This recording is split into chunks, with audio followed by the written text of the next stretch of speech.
महापौर ऋतू तावडे आणि शिक्षण समिती अध्यक्ष राजेश्री शिरवाडकरांमध्ये जुंपली। भाजप अध्यक्ष अमित साटमांसमोरच दोन्ही नेत्यांमध्ये खडाजंगी। खात्रीलायक सूत्रांची न्यूज 18 मराठीला माहिती।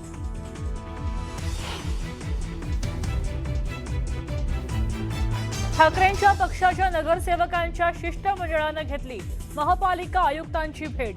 विशाखा राऊतांचं नगरसेवक पद तत्काळ रद्द करू नका अशी केली मागणी।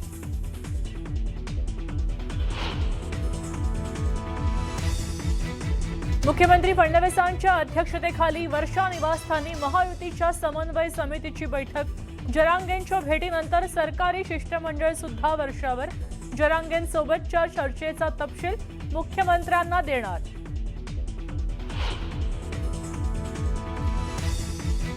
एफडीएची आता चायनीज फूडवर नजर। मुलुंड आणि माहीममधल्या 2 चायनीज आस्थापनांवर एफडीएच्या कारवाईचा बडगा। अन्न सुरक्षा स्वच्छतेच्या नियमांचं उल्लंघन तपासणीत उघड।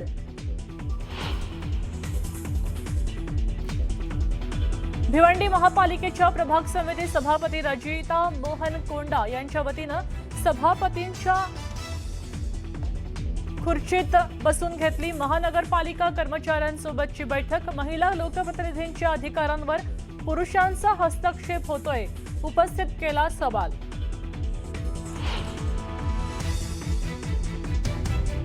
कांद्याच्या भावात वाढ होताच केंद्र सरकार अलर्ट मोडवर। नागरिकांना दिलासा देण्यासाठी नाफेडकडनं साठवलेला 840 टन कांदा उद्या लासलगावहून विशेष मालगाडीनं दिल्लीला रवाना।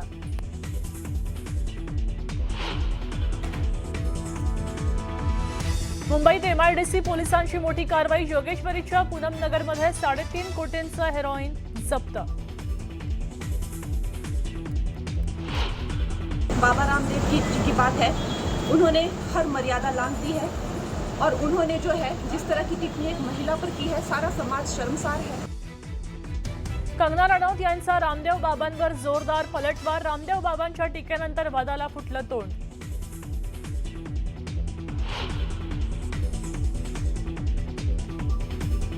आणि कपिल देव, सुनील गावस्करांसह 21 माजी क्रिकेटपटूंचं पाकिस्तानचे पंतप्रधान शहबाज शरीफ यांना पत्र। इम्रान खानला तुरुंगात उपचार देण्याची पत्रातनं मागणी।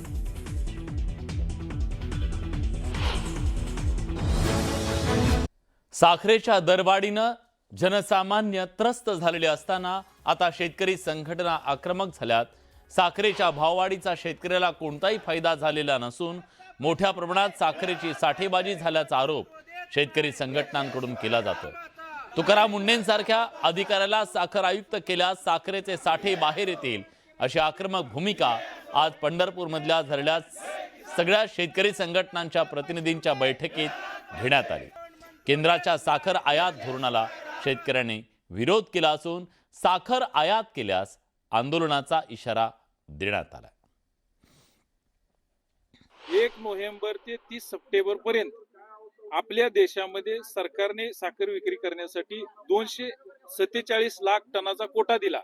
म्हणजे आणि 30 ऑगस्ट पर्यंत हा साठा 83 लाख टन होता। अन्न नागरी पुरवठा मंत्रालयाच्या दाव्यानुसार सप्टेंबर अखेर हा साठा 35 लाख टन आहे। म्हणजे मग मधली जी 48 लाख टन साखर आहे ही कुठं गेलेली? याचा अर्थ ही साखर या साखर कारखानदाराच्या चेअरमन आणि व्यापाऱ्यांनी कुठं तर साठा करून ठेवलेली आहे। अन्यथा नेपाळ, बांगलादेश आणि पाकिस्तानला गुप्त मार्गाने चढ्या दराने विक्री केलेली आहे। याची उच्चस्तरीय चौकशी झाली पाहिजे। त्यासाठी तुकाराम मुंढे साहेबांसारखा एक चेहरा साखर आयुक्तावर जर आणला तर ही सगळी कारखानदार, ही चोऱ्या करणारी टोळी ही खऱ्या अर्थानं लाईन मध्ये चालेल। आज साखरेला रेट 75-80 वर गेलाय आणि आमच्या उसाला रेट 3 रुपये किलो मिळतोय। म्हणजे खऱ्या अर्थानं आमच्या उसाला रेट मिळणार आहे का साखर वाढली तर? म्हणजे ह्याचा मधला फायदा मग आणला कोणी? काय सरकारला इशारा? या सरकारनं आयात निर्यातीवर धोरण राबवलं पाहिजे। आज साखरची त्यांनी आयात करायला निर्णय घेतलाय, ह्याला कडाडून आम्ही या मीटिंग मध्ये विरोध केलेला आहे। जर यांनी साखर आयात केली तर या राज्यामध्ये मोठं आंदोलन आम्ही उभा करणार आहे। साखरेचे दर वाढल्याने शिर्डीत प्रसादाचे दर वाढण्याची शक्यता आहे। साई मंदिर परिसरात जवळपास 600हून अधिक प्रसाद विक्रेते व्यावसायिक आहेत आणि प्रसादाचा पुरवठा करणाऱ्यांकडून जवळपास 30% दरवाढ करण्यात आल्यानं विक्रेते अडचणीत सापडले। सध्या शिर्डी नगरपंचायतनं ठरवलेल्या दरानुसार विक्री सुरू असली तरी लवकरच दरवाढ केली जाणार आहे। साखरचे भाव वाढणं, खाद्यतेलांचे भाव वाढणे, हे सगळे भाव वाढल्यामुळं जे उत्पादन करणारे उत्पादक आहेत त्यांनी किमतीत 30% वाढ केलेली आहे आणि ती 30% वाढ आमच्या नाकाशी आलेली आहेत। आणि कोणताही व्यापारी म्हटलं का तो 10% मार्जिननी व्यापार करतो, परंतु आता आम्हाला असं झालंय का आमचा व्यापारच 20% तोट्यावर चाललाय। ब्रेकनंतर एक मोठी बातमी आहे। मुंबईमधल्या शिवाजी पार्क परिसरातील प्रसिद्ध कॅफे कॅडेलवर FDAनं कारवाई केली आहे। अन्न आणि औषध प्रशासन विभागानं मोठी कारवाई केली आहे। 20 ऑगस्ट रोजी अन्न सुरक्षा विभागानं कॅफे कॅडेलची तपासणी केली होती।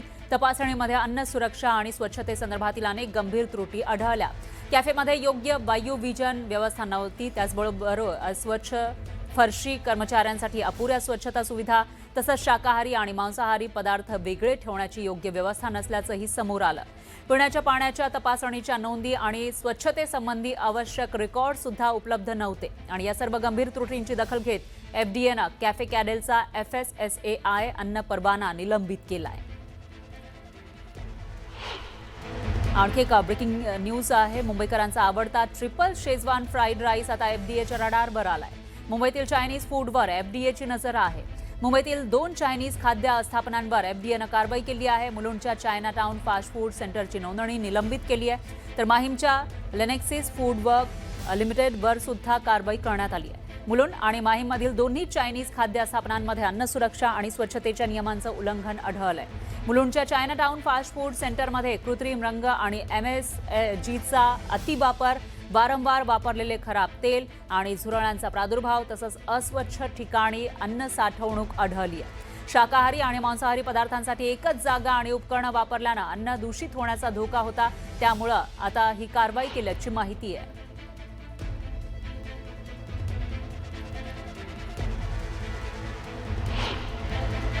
आणखी एक ब्रेकिंग न्यूज आहे। मुंबई क्रिकेट असोसिएशनच्या 5 ठिकाणी अन्न आणि औषध प्रशासनानं कारवाई केली आहे। मुंबई क्रिकेट असोसिएशनच्या 5 ठिकाणांवर कारवाई केली आहे। MCAच्या परमिट रूम, पवेलियन, मेडिटेरेनियन, त्याचबरोबर ओरिएंटल स्विंग आणि क्लब वाय अँड पेस्ट्री काउंटरचे अन्न परवाने निलंबित केले।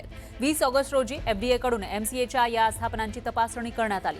तपासणीमध्ये स्वच्छता आणि अन्न सुरक्षेचे नियम पाळले नसल्याचं समोर आलं होतं, त्यानंतर कारवाई करण्यात आली आहे। संबंधित कंपनीकडे अन्न व्यवसायाचा वैध परवाना नसताना सुद्धा तिथून अन्न व्यवसाय केला जात असल्याचं आढळलंय। या सर्व त्रुटींमुळे MCAच्या 5ही अन्न आस्थापनांवर FDAकडून कारवाई करण्यात आली।